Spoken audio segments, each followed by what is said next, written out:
பேச்சு போட்டியில் முதலாவது போட்டியாளர் எஸ்ஹத் சையது ரைஹான்.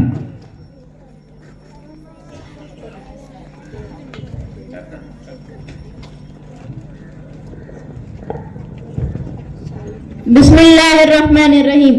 அல்ஹம்துலில்லாஹி ரப்பில் ஆலமீன் வஸ்ஸலாத்து வஸ்ஸலாமு அலா சய்யிதினா முஹம்மதின் வஆலிஹி வஸஹ்பிஹி அஜ்மஈன். அல்லாஹுல்லதி ஹலகக்கும் மின் லூஃபின் சும்ம ஜஅல மின் பாதி லூஃபின் குவத்தின் சும்ம ஜஅல மின் பாதி குவத்தின் லூஃபன் வஸைபத்தின் யஹ்லுகு மா யஷாஉ வஹுவல் அலீமுல் கதீர். அளவற்ற அருளாளனும் நிகரற்ற அன்புடையவனுமாகிய அல்லாஹ்வின் திருப்பெயரால் ஆரம்பம் செய்கிறேன். கண்ணியமிகு நடுவர் பெருமக்களே, பள்ளியின் நிர்வாகிகளே, பெரியோர்களே, தாய்மார்களே, சகோதரர்களே, மாணவ மாணவியர்களே, அனைவருக்கும் சலாம் என்ற காணிக்கையை தெரிவித்துக் கொள்கிறேன். அஸ்ஸலாமு அலைக்கும் வரஹ்மத்துல்லாஹி வபரகாத்துஹு. அன்பிற்குரியவர்களே, 6 வயது என்பது பலலை பருவம், 60 வயது என்பது முதுமை பருவம். 6க்கு முன்பும் 60க்கு பின்பும் நற்செயல்கள் செய்வது இயலாது. எனவேதான் கடமை என்பது 6 வயது கடந்து ஆரம்பிக்கிறது, 60 வயது வந்த பிறகு அடங்கி விடுகிறது.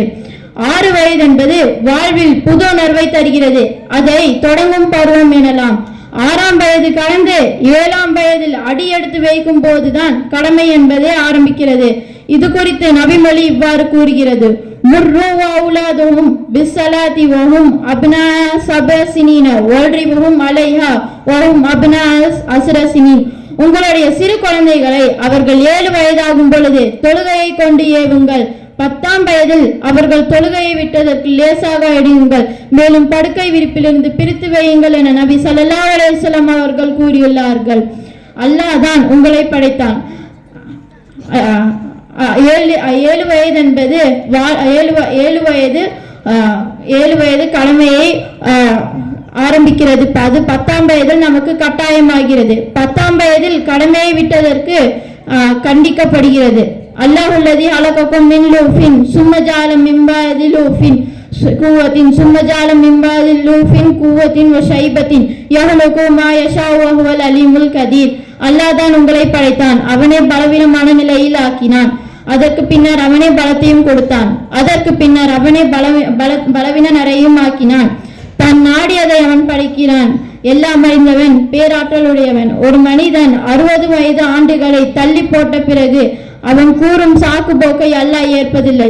இது குறித்து அல்லாஹ் கூறும்போது, சிந்தித்து உணரக்கூடியவன், சிந்திப்பதற்கு வேண்டிய நீண்ட ஆயுளை உங்களுக்கு நாம் கொடுக்கவில்லையா என்று அல்லாஹ் கேட்பான். என்று எச்சரிக்கை செய்பவரும் உங்களிடம் தானே வந்திருந்தார் என்று அல்லாஹ் கேட்பான். ஒரு மனிதன் 60 ஆண்டுகளை தள்ளி போட்ட பிறகு அவன் கூறும் சாக்கு போக்குகளை அல்லாஹ் ஏற்பதில்லை. வணக்க வழிபாடுகளில் நேரமும் வாய்ப்பும் சூழ்நிலையும் ஒன்று போல் சேர்ந்து வந்த வாய்ப்பை வீணடித்தோருக்கு ஒரே ஒரு வாய்ப்பு மட்டும் எஞ்சியுள்ளது. அது என்னவெனில், தவறுவிட்ட நல்லறங்கள், தவறு செய்த உள்ளம் இறைவனிடம் 2 கரம் ஏந்தி பாவ மன்னிப்பை தேட வேண்டும். எஞ்சிய காலத்தில் அவரின் இலக்கு மறுமையை நோக்கியும் இறைவனை முன்னோக்கியும் இருக்க வேண்டும். முடிந்தளவு நன்மைகள் புரிய வேண்டும், முழு அளவு பாவத்தை விட்டு விலகி இருக்க வேண்டும். இந்த எனது சமுதாயத்தில் ஆயுட்காலம் 60க்கும் 70க்கும் வாழ்ந்தவர்கள் மிக சிலரே உள்ளனர் என நபி ஸல்லல்லாஹு அலைஹி வஸல்லம் அவர்கள் கூறியுள்ளார்கள். இந்த சமுதாயத்தில் அதிக ஆயுள் வரை வாழ்ந்தவர்கள் சிலரே. அஸ்மா ரலியல்லாஹு அன்ஹா அவர்கள் 103 வயது வரைக்கும், சல்மான் ஃபாரிசி ரலியல்லாஹு அன்ஹு அவர்கள் 150 வயது வரைக்கும் வாழ்ந்தார்கள். ஹஸ்ஸான் பின் சாபித் ரலியல்லாஹு அன்ஹு அவர்கள் 120 வயது வரைக்கும் வாழ்ந்து சென்றார்கள். இவர்கள் அனைவரும் அதிக ஆயுள் வரை வாழ்ந்தது சரித்திரம் அல்ல.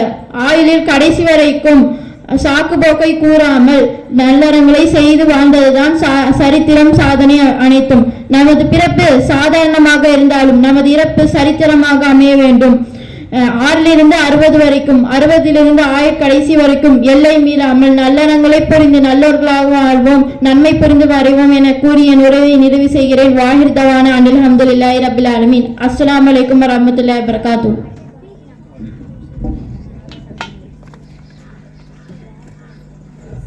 வலைக்கும் சலாம். சிறப்பான தன்னுடைய கருத்தை பதிவு செய்து சென்றிருக்கின்றார். அல்லாஹ் அந்த மாணவர் சொன்ன நல்ல கருத்துக்களை வாழ்க்கையில எடுத்து நடக்கக்கூடிய நல்ல பாக்கியத்தை அல்லாஹ் நம் அனைவருக்கும் வழங்குவானாக.